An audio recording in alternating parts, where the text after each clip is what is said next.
Hello, I'm Azadeh Mohasseb, and in this video I want to show you a brief presentation of Session 8 from the course R for ZooArchaeology, which talks about the principal component analysis and the linear discriminant analysis. The principal component analysis, which is a multivariate analysis and is used to analyze multiple variables in a dataset, is explained step by step. As an example, we will use the measurements of the metacarpal of three equid taxa: horse, donkey, and hemian. In order to perform the principal component analysis in R, we will explain the most useful functions.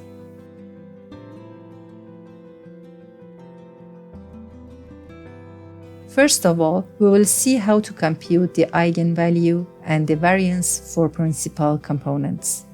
We will then see how to visualize this information using scree plots. We'll learn how to plot the individuals and how to define the color for individuals based on the importance of a component for a given observation. We will see how to put data labels for each component on the plot,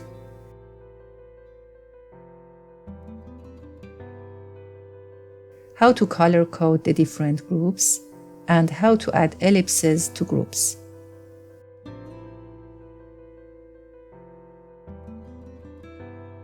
Next, we will learn how to plot variables using a loading plot.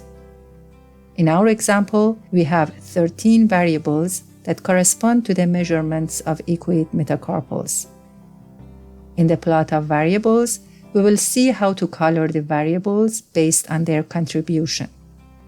We will learn how to interpret the loading plot, the direction of loadings, the distance of variables from the 0 point, the correlation between variables, and so on.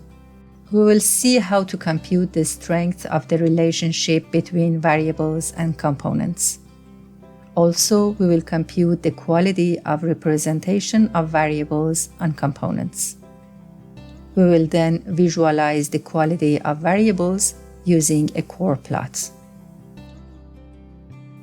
Finally, we will learn how to plot the individuals and the variables using a biplot, and we will see how to interpret it. The linear discriminant analysis, which is a tool for classification and dimension reduction, is explained in the second part of this session.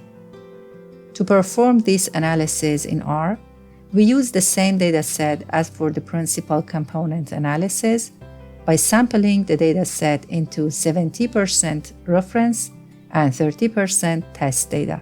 We will learn about the functions that we use to perform the linear discriminant analysis and the interpretation of the output.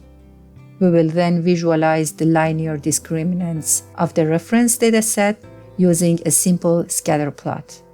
Then we will predict the test data and we will project them over the reference data. Finally, we will see how to perform the linear discriminant analysis on principal components instead of the initial variables.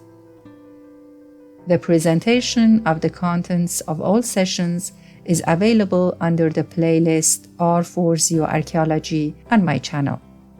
I hope to see you in the R course for ZooArchaeology. Thank you for watching.